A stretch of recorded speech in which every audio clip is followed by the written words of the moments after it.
आपके साइकिल के डे 21 से लेके डे 28 के बीच में यहाँ पर आपके अंदर इम्प्लांटेशन का प्रोसेस चल रहा होता है आपके यूट्रस के अंदर, और ये बहुत ही इम्पोर्टेंट और फाइनल स्टेप होता है हमल ठहरने के प्रोसेस में, प्रेगनेंसी प्रोसेस में।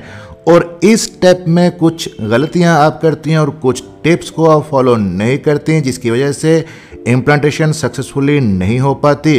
तो चलिए देखते हैं कि इम्प्लांटेशन के लिए क्या ज़रूरी है, इम्प्लांटेशन कब होती है, कैसे होती है, सारा प्रोसेस समझने की कोशिश करते हैं। मेरा नाम है डॉक्टर ताहिर। आगे बढ़ने से पहले चैनल को सब्सक्राइब ज़रूर कर लीजिएगा। जैसे कि पहले वीडियोज़ में भी हम डिस्कस करते हैं, ये फीमेल का रिप्रोडक्टिव सिस्टम है, यहीं से हम शुरू करते हैं। सबसे नीचे ये वाला पोर्शन वेजाइना का, उससे ऊपर सर्विक्स, और सर्विक्स से ऊपर ये सारी यूट्राइन कैविटी होती है, यूट्रस। और यूट्रस के दोनों साइडों पे राइट और लेफ्ट एक एक फिलोपियन ट्यूब अटैच होती है, और हर फिलोपियन ट्यूब के बाहर वाले सिरे के पास एक ओवरी होती है जिससे एग रिलीज होना होता है।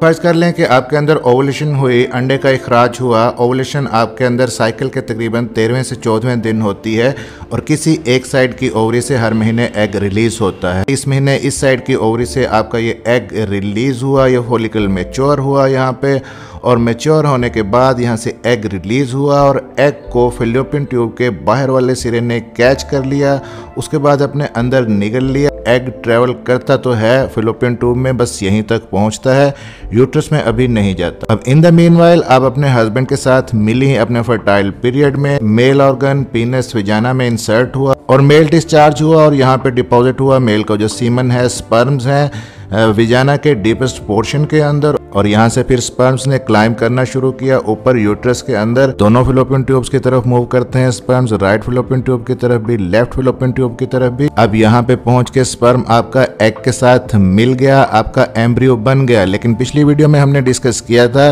कि ये जो एम्ब्रियो बनने का पहला प्रोसेस होता है डे 1 से लेके डे 5 तक, ये प्रोसेस यहीं पे फिलोपियन ट्यूब में ही होता है। अब आपके फिलोपियन ट्यूब से आपका एम्ब्रियो ट्रेवल करता हुआ यूट्रस के अंदर आ गया, और ऑलमोस्ट डे 7 से लेके डे 8 पे यहाँ पे यूट्रस की दीवार के साथ फंडस पे या राइट साइड पे या लेफ्ट साइड पे कहीं भी अटैच हो सकता है, और एम्ब्रियो के इस यूट्रस की दीवार के साथ जुड़ने के प्रोसेस को हम इम्प्लांटेशन कहते हैं। इसके बारे में इंपॉर्टेंट टिप्स हम डिस्कस करने वाले हैं कि कैसे होती है इम्प्लांटेशन और कैसे इसको कामयाब करें। लेकिन जब तक एम्ब्रियो यहाँ नहीं पहुँचा था, उससे पहले इस यूट्राइन कैविटी के अंदर क्या हो रहा होता है, हर महीने हर फीमेल की यूट्रस की जो अंदर वाली लेयर है वो अपने आप को तैयार करती है प्रेगनेंसी कंसीव करने के लिए नेचर की तरफ से। आपकी यूट्रस की अंदर वाली लाइनिंग बनती है जिसे एंडोमेट्रियम कहते हैं। 3 सेल्स की लेयर होती है, ट्रिपल सेल एंडोमेट्रियम। ये सारे यूट्रस में ही बनती है। जिस वक्त आपके मेंसेस के साइकिल ख़त्म हो गए, आखिरी दिन आपने नहा लिया, तो उसके बाद आहिस्ता आहिस्ता जैसे जैसे दिन गुजरते हैं आपकी यूट्रस की अंदर वाली लेयर एंडोमेट्रियम बनना शुरू हो जाती है, और आपके ओवुलेशन पीरियड में आपकी एंडोमेट्रियम की थिकनेस 8 से लेके 14 mm ये रेंज है, इस रेंज में होनी चाहिए, तभी आपका इम्प्लांटेशन यहाँ पे सक्सेसफुल हो सकेगा। और हर महीने बनती है ये एंडोमेट्रियम। अगर आपने कंसीव कर लिया है, प्रेगनेंसी कंसीव हो गई है, तो फिर ये एंडोमेट्रियम मेंटेन रहती है, इम्प्लांटेशन के बाद आपके एम्ब्रियो को सपोर्ट करती रहती है। लेकिन अगर आपने प्रेगनेंसी कंसीव नहीं की तो आपकी डेट आती है, मेंसेस आते हैं, और मेंसेस के ब्लड के साथ ये एंडोमेट्रियम सारी श्रेड होकर बाहर निकल जाती है, और अगले महीने फिर से यूट्रस इसी साइकिल को दोबारा रिपीट करती है। ये अगर हम इस पोर्शन को जूम करके देखें तो ये 3 सेल्स की लेयर है, इसे हम एंडोमेट्रियम कहते हैं। इस एंडोमेट्रियम के अंदर बहुत ज़्यादा वास्कुलर सेल्स होते हैं, ब्लड सेल्स होते हैं इस तरह से, और यहाँ पे आपका एम्ब्रियो अटैच होता है, अटैच होने की कोशिश करता है, और ब्लड सप्लाई जोड़ लेता है अपनी यूट्रस की दीवार के साथ, और न्यूट्रिशन यहाँ से लेना शुरू कर देता है। प्रेगनेंसी कंसीव करने के लिए कोशिश करती हैं हर महीने, और समटाइम्स ऐसा होता भी है कि आपकी डेट को 2-3 दिन ऊपर गुजर जाते हैं। आप समझती हैं कि शायद इस महीने प्रेगनेंसी कंसीव हो गई है, लेकिन फिर एकदम से पीरियड्स आ जाते हैं, या आप अपने हस्बैंड के साथ मिलती हैं, इंटरकोर्स करती हैं, उसके बाद ब्लीडिंग शुरू होती है, और फिर प्रॉपर ब्लीडिंग शुरू हो जाती है। और पहले के मेंसेस की ब्लीडिंग से इस दफ़ा ब्लीडिंग ज़्यादा होती है, क्लॉट्स होते हैं। आपका एक्चुअली ये हमल हुआ था लेकिन आपकी इम्प्लांटेशन सक्सेसफुल नहीं हो सकी थी। तो इम्प्लांटेशन को सक्सेसफुल बनाने के लिए पहली चीज़ ये जो एंडोमेट्रियम है इसका प्रॉपरली तैयार होना बहुत ज़रूरी है। इसके लिए आप क्या कर सकती हैं, आप थ्रू आउट द मंथ अपनी डाइट के अंदर सब्ज़ पत्ते वाली सब्जियां, फ्रेश फ्रूट्स, खास तौर पे उसके अंदर अनार आप अपनी डाइट के अंदर लाजमी शामिल करें। फोलिक एसिड आप लेते रहें, अपनी HP चेक करवाएं। अगर आपके अंदर खून की कमी है तब भी प्रॉब्लम होगा, क्योंकि ये एंडोमेट्रियम के जितने सेल्स होते हैं ये एक्चुअली ब्लड सेल्स होते हैं। और जब आपका इम्प्लांटेशन का पीरियड चल रहा होता है, कौन सा होता है इम्प्लांटेशन का पीरियड, आपकी डेट मिस होने से एक हफ्ता पहले का जो पीरियड होता है, आपने हैवी फिजिकल एक्टिविटी को अवॉइड करना है। बहुत ज़्यादा सीवियर एक्सरसाइज या जिम की एक्सरसाइजेज आपने नहीं करनी, हल्की फुल्की वॉक, योगा आप कर सकती हैं। और गर्मियाँ हैं तो बहुत ज़्यादा गर्म चीज़ें जैसा कि अंडा है, गोश्त है, मछली है, इन चीज़ों को अवॉइड करें। और आखिरी दिनों में जब आपके मेंसेस आने में 6 से 7 दिन बाकी रह जाते हैं, आप अपने हस्बैंड के साथ इंटरकोर्स अवॉइड करें।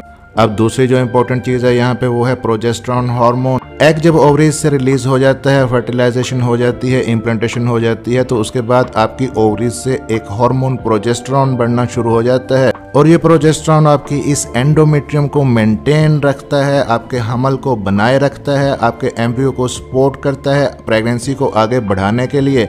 आपने अक्सर देखा होगा कि जिन खवातीन को बार बार हमल ज़ाया होता है, रिपीटेड मिसकैरेजेस होते हैं, हमल नहीं ठहरता, डॉक्टर्स उनको नेक्स्ट जो प्रेगनेंसी होती है उसमें अक्सर इंजेक्शन ग्रेविबेनॉन लिख देते हैं। तो ये ग्रेविबेनॉन इंजेक्शन भी एक्चुअली यही प्रोजेस्टेरॉन है। अगर सपोज फीमेल्स के अंदर नहीं बन रहा उस टाइम पे, इम्प्लांटेशन के टाइम पे प्रॉपरली, तब उनको एक्सटर्नली ये हार्मोन दिया जाता है इनिशियली प्रेगनेंसी को सपोर्ट करने के लिए। अब फाइनली बात कर लेते हैं कि आपको पता कैसे चलेगा कि आपके अंदर इम्प्लांटेशन हो रही है। आपकी बॉडी कुछ अलामात देती है, कुछ सिम्टम्स शो करती है जब आपका एम्ब्रियो जुड़ जाता है आपकी बच्चेदानी की दीवार के साथ। उनमें से सबसे पहले सिम्टम होती है ब्लीडिंग, हल्की सी ब्लीडिंग होती है, स्पॉटिंग होती है, चंद कतरे ब्लड के निकलते हैं। जब ये एम्ब्रियो यहाँ पे जुड़ने की कोशिश करते हैं तो यहाँ पे कुछ सेल्स एंडोमेट्रियम के डैमेज होते हैं, जिसकी वजह से आपको यूं विजाइनल स्पॉटिंग होती है हल्की सी। और दूसरी सिम्टम जो उस वक्त आती है इम्प्लांटेशन के टाइम पे वो है इम्प्लांटेशन पेन, यानी कि जब एम्ब्रियो यहाँ पे यूट्रस की दीवार के साथ अटैच होता है, सेल्स को डैमेज करता है, तो उस वक्त आपको हल्का सा प्रिकिंग टाइप पेन होता है अपनी एब्डोमेन में, लोअर एब्डोमेन में, पेट के किसी एक हिस्से में एक तरफ हो सकता है। फिर फाइनली जैसे जैसे आपका एम्ब्रियो बढ़ता है, तो अगर हम साइड व्यू देखें इस तरह से फीमेल के अंदर स्ट्रक्चर होता है। सबसे पीछे ये इंटेस्टाइन है, बड़ी आंत है, उससे आगे यूट्रस पड़ी है और यूट्रस से आगे उसके नीचे आपका ब्लैडर है, मसाना है।